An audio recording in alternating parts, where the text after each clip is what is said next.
Hi అందరికీ మన AI సిరీస్లోకి మళ్ళీ స్వాగతం. ఈరోజు మనం చాప్టర్ 2 ఫార్మ్స్ ఆఫ్ ఏఐలోని టాపిక్ 2.3 గురించి మాట్లాడుకోబోతున్నాం. అదే virtual AI versus physical AI a comparison.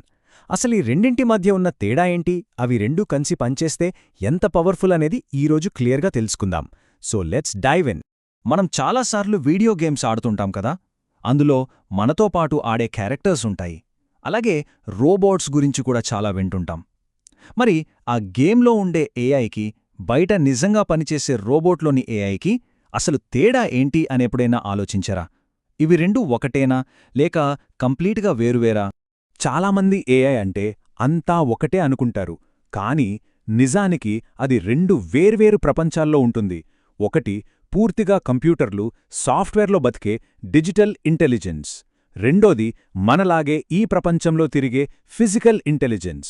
ఈ రెండింటి మధ్య ఉన్న తేడాను అర్థం చేసుకోవడమే మన ఫస్ట్ స్టెప్. దీని సింపుల్గా అర్థం చేసుకోవాలంటే ఒక బ్రెయిన్ విఎస్ బాడీ అనాలజీ తీసుకుందాం. విర్చువల్ ఏఐ అనేది మన బ్రెయిన్ లాంటిది. అంటే అది ఆలోచిస్తుంది, డేటాను ప్రాసెస్ చేస్తుంది, ప్లాన్స్ వేస్తుంది. ఇక ఫిజికల్ ఏఐ మన బాడీ లాంటిది. అంటే ఆ ఆలోచనలు తీసుకుని రియల్ వరల్డ్లో యాక్షన్గా మారుస్తుంది. ఒక రకంగా చెప్పాలంటే ఒకటి థింకర్, ఇంకొకటి డూయర్ అన్నమాట. ఓకే, ముందుగా మనం బ్రెయిన్ గురించి అంటే వర్చువల్ ఏఐ గురించి కాస్త లోతుగా చూద్దాం. దీనికి ఇంకో పేరు ది డిజిటల్ మైండ్.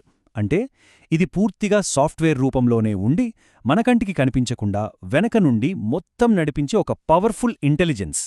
టెక్నికల్గా చెప్పాలంటే వర్చువల్ ఏఐ అనేది ఒక ఇంటెలిజెంట్ ఏజెంట్.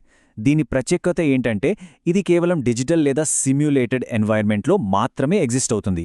దీనికి ఫిజికల్గా ఒక శరీరం లాంటిది ఏమీ ఉండదు. ఇది కేవలం కోడ్, ఆల్గరిథమ్స్ ఇంకా డేటాను ఉపయోగించి మాత్రమే తన పనుల్ని పూర్తి చేస్తుంది. మరి దీని బలాలు ఏంటి? ఫస్ట్, డేటా ప్రాసెసింగ్లో దీని స్పీడ్ అన్బిలీవబుల్. ఎంత పెద్ద కాంప్లెక్స్ డేటాసెట్స్ అయినా సరే క్షణాల్లో ఎనలైజ్ చేసేస్తుంది. స్ట్రాటజీలు వేయడంలో, ఫ్యూచర్ని ప్రెడిక్ట్ చేయడంలో, ఇంకా సిమ్యులేషన్స్ రన్ చేయడంలో ఇది ఎక్స్పర్ట్. అన్నింటికన్నా ముఖ్యంగా దీన్ని కాపీ చేసి వేల సిస్టమ్స్కి స్కేల్ చేయడానికి అయ్యే ఖర్చు చాలా తక్కువ. సరే, బ్రెయిన్ గురించి చూసాం కదా, ఇప్పుడు బాడీ గురించి చూద్దాం. అదే ఫిజికల్ ఏఐ. అంటే ఇంటెలిజెన్స్కి చేతులు, చక్రాలు, రెక్కలొస్తే ఎలా ఉంటుందో అదే ఇది. ఈ ఏఐ మన ప్రపంచాన్ని టచ్ చేయగలదు, వస్తువులను పట్టుకోగలదు, దానితో ఇంటరాక్ట్ అవ్వగలదు. సో ఫిజికల్ ఏఐ అంటే ఒక రోబోట్ లాంటి ఫిజికల్ బాడీలో ఉండే ఇంటెలిజెంట్ ఏజెంట్. మరిది బయట ప్రపంచాన్ని ఎలా అర్థం చేసుకుంటుంది? సెన్సార్స్ వాడి, మన కళ్ళు, చెవులులాగా. మరి యాక్షన్స్ ఎలా తీసుకుంటుంది? యాక్చుయేటర్స్ వాడి, మన చేతులు, కాళ్ళులాగా. ఈ హార్డ్వేర్ వల్లే ఇది మన రియల్ వరల్డ్లో పనిచేయగలుగుతుంది. మరి దీని స్పెషాలిటీ ఏంటి? దీని మెయిన్ స్ట్రెంగ్త్ ఫిజికల్ టాస్క్స్ చేయడమే. రియల్ వరల్డ్లో వస్తువులను పట్టుకోవడం, మూవ్ చేయడం, ఒక చోటు నుండి ఇంకో చోటికి వెళ్లడం, ఇలాంటివన్నీ చేయగలదు. అంతేకాదు, ఎన్విరాన్మెంట్ నుండి డైరెక్ట్గా డేటాను సేకరిస్తుంది. మనుషులకు ప్రమాదకరమైన ప్రదేశాల్లో కూడా ఇది చాలా ఈజీగా పనిచేయగలదు. రైట్, రెండింటి బలాలు చూశాం, కానీ ఏది పర్ఫెక్ట్ కాదు కదా. ఇప్పుడు అసలు మ్యాటరు, ఈ రెండింటిలో ఉన్న లిమిటేషన్స్ ఏంటో ఒకదాని పక్కన ఒకటి పెట్టి పోల్చి చూద్దాం. అప్పుడే మనకు పూర్తి క్లారిటీ వస్తుంది. ఈ టేబుల్ చూడండి, చాలా క్లియర్గా ఉంది. వర్చువల్ ఏఐ ఎంత తెలివైనదైనా అది డైరెక్ట్గా ఫిజికల్ వరల్డ్ని మార్చలేదు, జస్ట్ కమాండ్స్ మాత్రమే ఇవ్వగలదు. మరోవైపు ఫిజికల్ ఏఐ, దాని ప్రాసెసింగ్ పవర్ వర్చువల్ ఏఐతో పోలిస్తే చాలా స్లో. వర్చువల్ ఏఐ పూర్తిగా డేటా ఇన్పుట్ మీద డిపెండ్ అయితే, ఫిజికల్ ఏఐకి physics rules, power supply, hardware పాడవడం లాంటివి పెద్ద ఛాలెంజెస్. సో ఇక్కడ అసలు పాయింట్ ఏంటంటే, ఈ తేడాలనేవి వాటి వీక్నెస్ కాదు, అవి వాటి స్పెషలైజేషన్స్. మరి ఈ బ్రెయిన్, ఈ బాడీ రెండూ కలిస్తే అప్పుడు క్రియేట్ అయ్యే పవర్ఫుల్ పార్ట్నర్షిప్ ఎలా ఉంటుందో ఇప్పుడు చూద్దాం. ఈ టీంవర్క్ పవర్ ఏంటో ఈ ఎగ్జాంపుల్ అద్భుతంగా చూపిస్తుంది. చూడండి, స్టెప్ 1 వర్చువల్ ఏఐ అంటే మన బ్రెయిన్ శాటిలైట్ వెదర్ డేటాను మొత్తం ఎనలైజ్ చేసి ఒక డెలివరీకి సేఫెస్ట్ రూట్ను కనిపెడుతుంది. స్టెప్ 2 ఆ పర్ఫెక్ట్ రూట్ను ఒక ఫిజికల్ డ్రోన్కి కమాండ్గా పంపిస్తుంది. స్టెప్ 3 ఇప్పుడు బాడీ అంటే ఆ డ్రోన్ ఆ కమాండ్ తీసుకుని రియల్ వరల్డ్లో ఆ రూట్లో ప్రయాణించి ప్యాకేజీని డెలివరీ చేస్తుంది. చూసారా, బ్రెయిన్ అండ్ బాడీ ఎంత పర్ఫెక్ట్ సింక్లో పనిచేశాయో? ఇది ఏదో ఊహ కాదు. దీనికి best real world example Amazon వేర్హౌస్లో.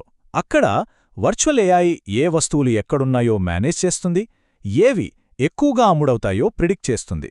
అదే సమయంలో ఫిజికల్ ఏఐ రోబోట్స్ ఆ వస్తువులున్న షెల్ఫ్లను మోసుకుంటూ వస్తాయి. బ్రెయిన్ ఆర్డర్ ఇస్తుంది, బాడీ పనిచేస్తుంది. Perfect team work. ఫైనల్గా ఈ ఒక్క మాట గుర్తుపెట్టుకోండి. ఏఐ యొక్క భవిష్యత్తు అనేది డిజిటల్ మైండ్ని లేదా ఫిజికల్ బాడీని ఎంచుకోవడం కాదు, ఆ రెండింటి మధ్య కనెక్షన్ని పర్ఫెక్ట్ చేయడంలోనే ఉంది. మన ఈ మొత్తం విశ్లేషణకు ఇదే సారాంశం. అసలైన పవర్ ఆ రెండింటినీ కలపడంలోనే ఉంది. సరే, ఇదంతా విన్నాక ఇప్పుడు ఒక చిన్న ప్రశ్న. భవిష్యత్తులో ఈ వర్చువల్ మరియు ఫిజికల్ ఏఐ రెండూ కలిసికట్టుగా పనిచేస్తేనే సక్సెస్ అయ్యే ఒక కొత్త జాబ్ ఏమయ్యుండొచ్చు? కాస్త ఆలోచించండి. మీకేమైనా ఇంట్రెస్టింగ్ ఐడియాస్ వస్తే తప్పకుండా కింద కామెంట్స్లో మాతో పంచుకోండి. ఏఐ ఇంకా రోబోటిక్స్ మీద ఇలాంటి మరిన్ని ఇంట్రెస్టింగ్ టాపిక్స్ తెలుసుకోవాలనుకుంటే మా YouTube channel Particle AI innovation ల్యాబ్స్ని తప్పకుండా ఫాలో అవ్వండి. మీ ప్రాజెక్ట్స్ లేదా ఏవైనా వివరాలు కావాలంటే వాట్సాప్ లేదా ఇన్స్టాగ్రామ్లో కాంటాక్ట్ చేయండి. మరో ఇంట్రెస్టింగ్ టాపిక్తో నెక్స్ట్ అనాలిసిస్లో కలుద్దాం. Thank you.